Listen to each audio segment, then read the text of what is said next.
Hi everyone, my name is Richard Santoro and I welcome you to Third and Zen, the YouTube channel where every week we share a spiritual message to nourish ourselves, heart, mind, body, and soul. First, thank you for checking out the channel. Thank you for checking out today's video. I hope this video finds you doing well. If you want to like, subscribe, share, all that stuff does help. Also, starting up a Bible study series on the Gospel of Luke. I'll put a link there for that as well. With all that being said, let's take a breath. Take a moment and invite ourselves to get ready to hear today's message. So take a breath. Allow yourself to be open. Invite yourself to be available. Give yourself permission to be present in the present moment. And let's jump right in. Let's get started with today's message, shall we? Today, what I would like to start with a little exercise. It's very simple exercise that you can do wherever you are, I promise. So, as usual, take a little bit of a breath, take a moment, clear your mind, and get prepared to just trust me on this exercise, okay? So with a nice clear mind, everyone watching, do me a favor. I want you to think about moments of laughter. Think about moments of laughing and laughter, moments about having those uncontrollable laughing fits that we are so blessed to have. So just think a moment about laughing. Think about laughing fits, uncontrollable laughing fit. Think about moments that maybe come to mind of something funny in your life that happened, or movie or something that you find robustly amusing and hysterical. So just think about that for a quick moment, a funny movie, a funny moment, or just think about yourself laughing and laughing and laughing, or someone you love or is close to you. Just think about them laughing. Okay, stop right there for a moment.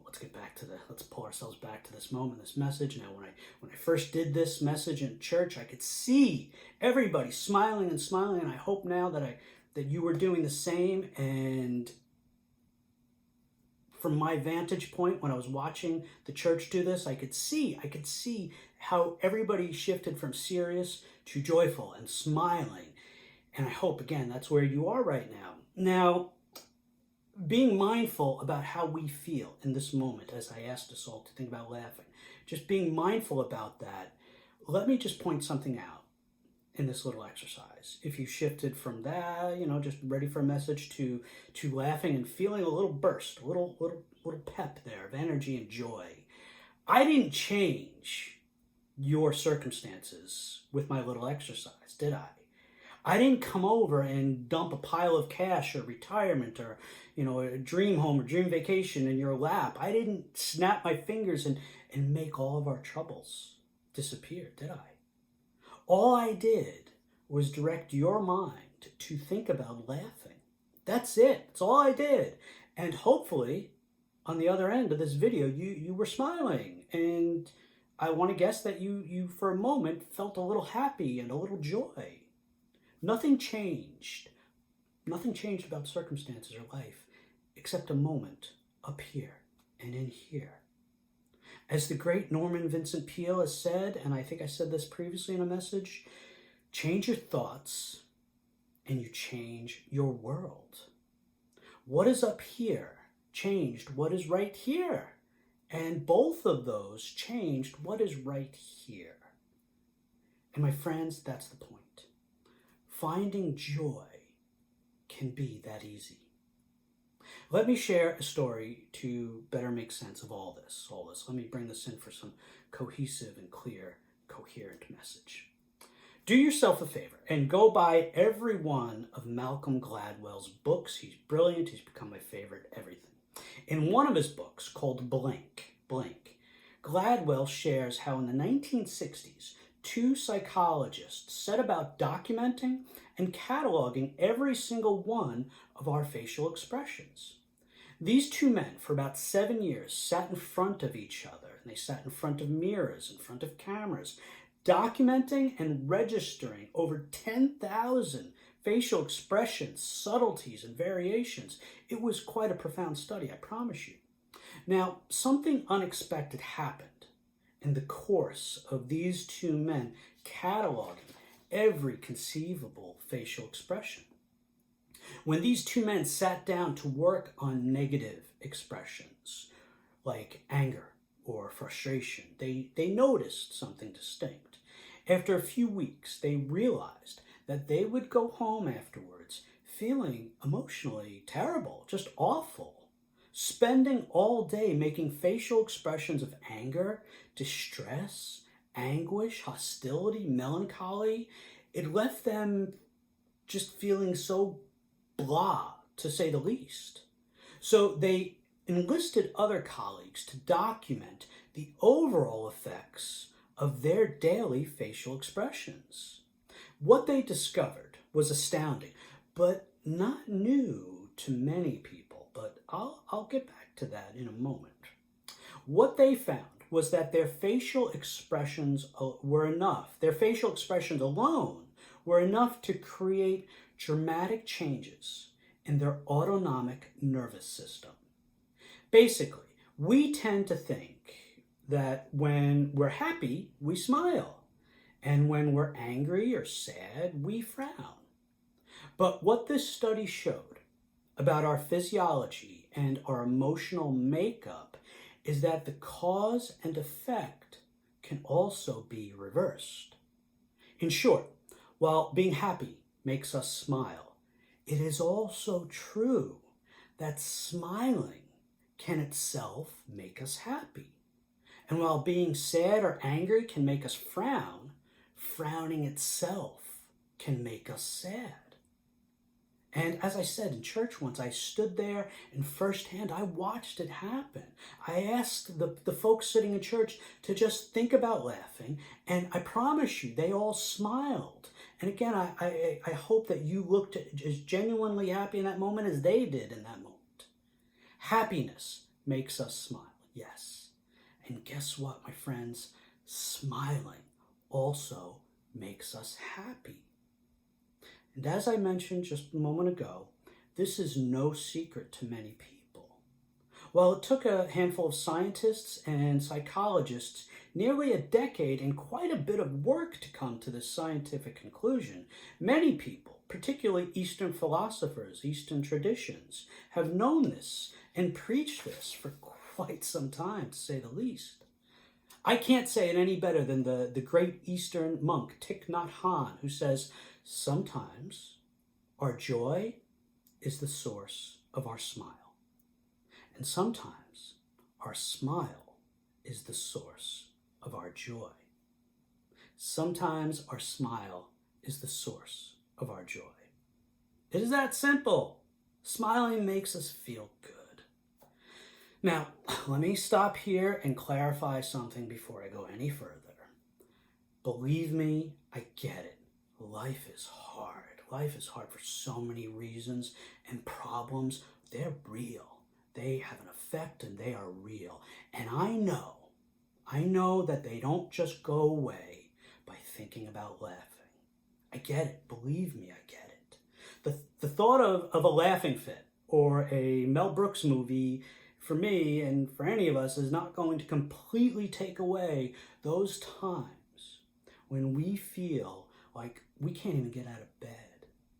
It's not going to totally erase those moments when we feel like we're just in a void of pain or trauma or unhealedness or whatever it might be. I know that. Pain is real. Suffering is real. Hurt is real. And it's not easy to just escape it with a snap of a finger or a smile. I know that.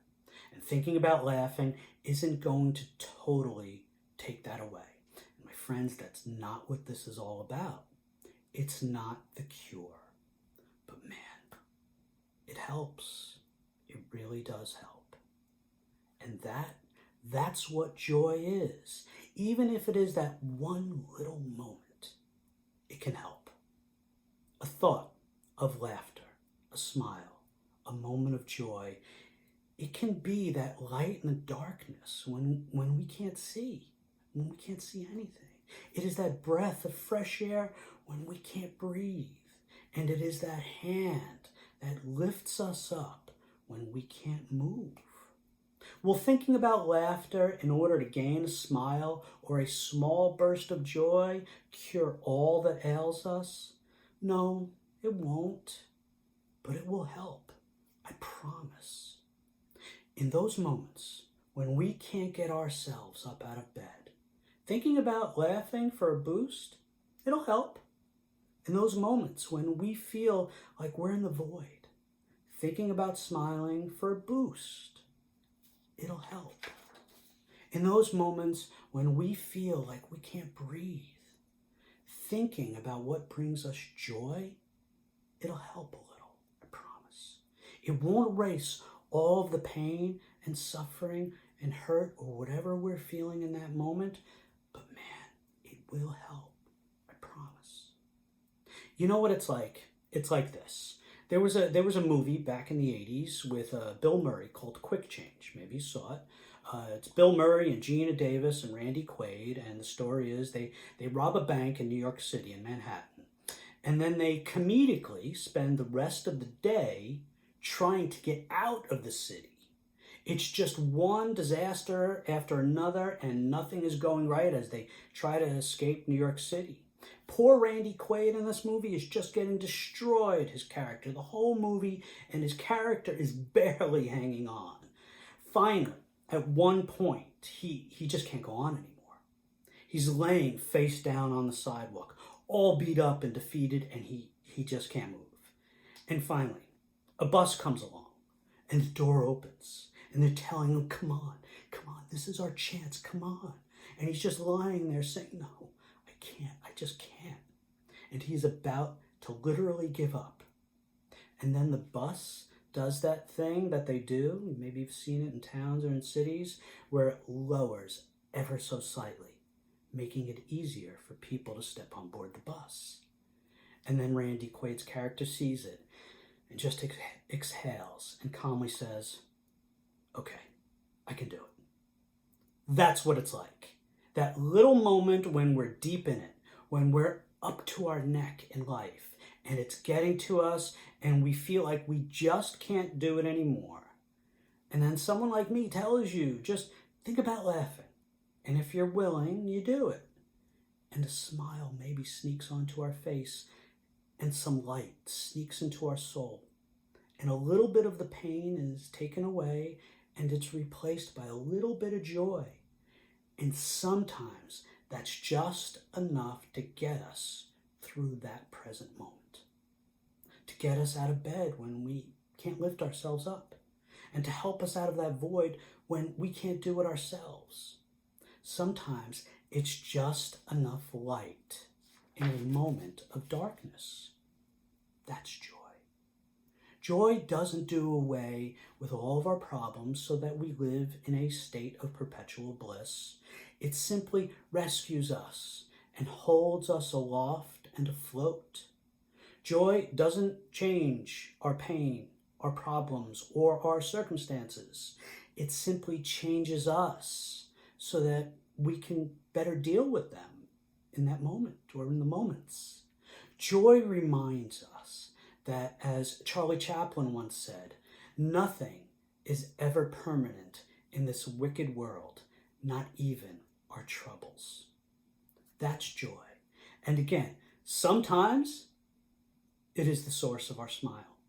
And sometimes our smile is the source of our joy. So why? Why did I have us think about laughing? To show us that we have a lifeline to a feeling of joy when we need it most, and to boost our everyday journey, and to boost the joy in the journey of others.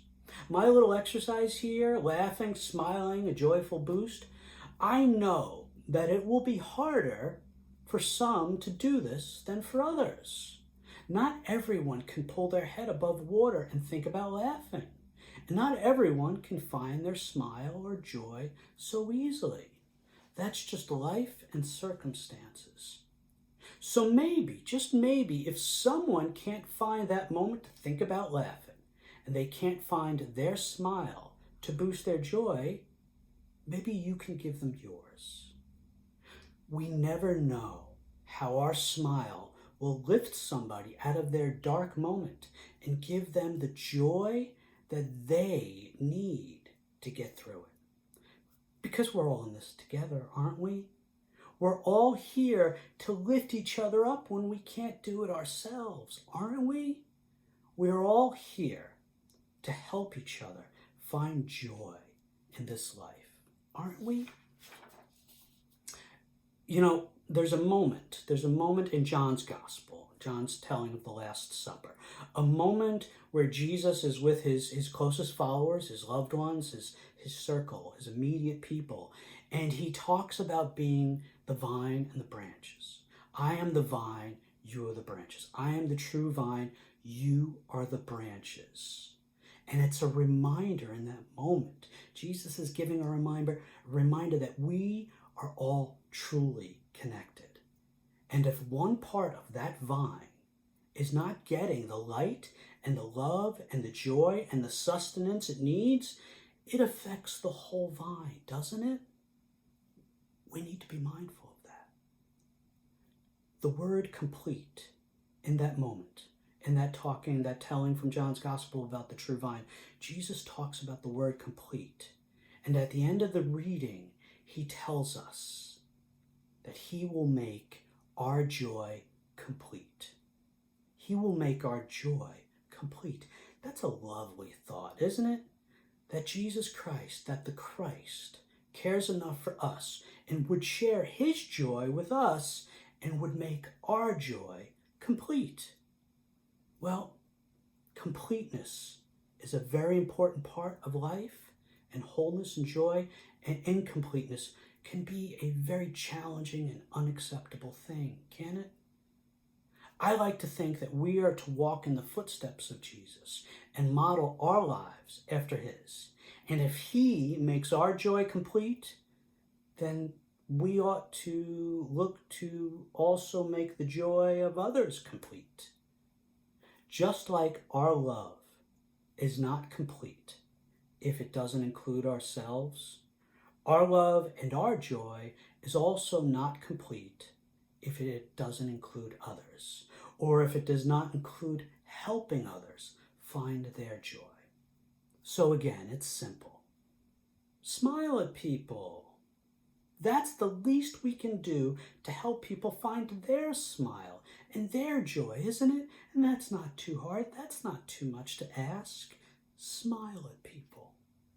And you know, speaking of Jesus and smiling, when Jesus walked up to some fishermen, and as scripture quotes him, said, I will make you fishers of men. I will make you fishers of people. And it says that they dropped everything to follow him. I like to think that when he said that, he had a smile on his face and a joyful attitude. I really don't think that the men and women who literally dropped everything and spent the rest of his life with them, the rest of his life with him, would have done so if he was a sourpuss. Do you? I have to think that Jesus was a man of strength and character and charisma, and a man of buoyant joy, a man with a smile that was full of life, and a soul and a countenance that was quick to laugh. I have to think that the Jesus who could make our joy complete was a Jesus who would smile and laugh and know how to both feel joy for himself and exude joy for those around him. That is a person who would make people drop their nets and drop everything. Is it not? So I don't think it's a stretch to say that it is Christ-like behavior to have a quick smile for ourselves to make our love complete, and for others to make their joy complete. Let me just close today's message with a quick story. My sermons, and particularly one about joy, would not be complete without a mention of one of my heroes, who I mention pretty frequently, Mr. Rogers. In one of his books, Mr. Rogers relays this story. He says, I remember hearing about a gifted sculptor who was a father of a kindergartner who was asked to teach the class about sculpting clay. This man came to the kindergarten class once a week and simply loved the clay in the midst of the children.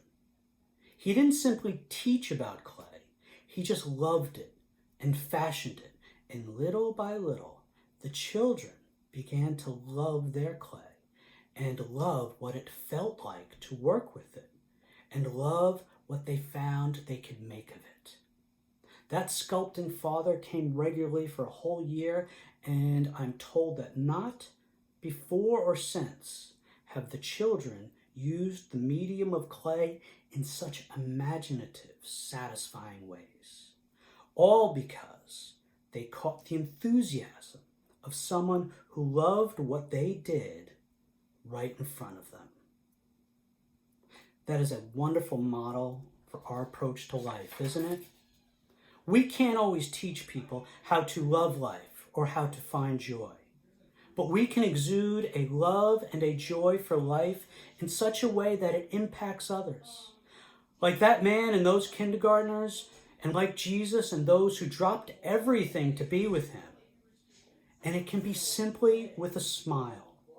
For as Mother Teresa said, and she said so many things about smiling, we shall never know all the good that a simple smile can do. My friends, as we are here at the tail end of October, and as Halloween is here and we're going into November, I want to remind us that we are entering the holiday season. We are in a season that the expectations are to be a season of love and joy. And I know that sometimes it's not easy for us to feel the joy of the season. It's not easy for people to feel that. I get that. I know that. The holiday season that we are finding ourselves upon is a challenge for some people. Heck, life in general is a challenge for all of us.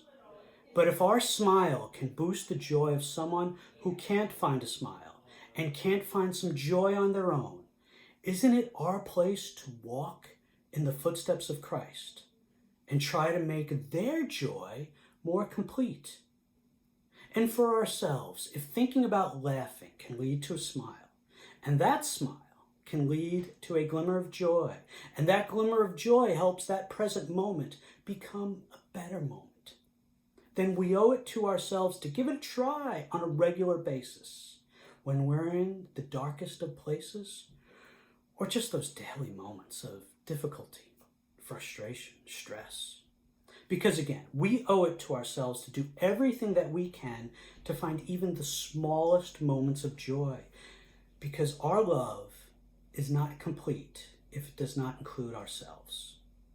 So remember, sometimes our joy is the source of our smile, and sometimes our smile is the source of our joy, and the source of joy for others.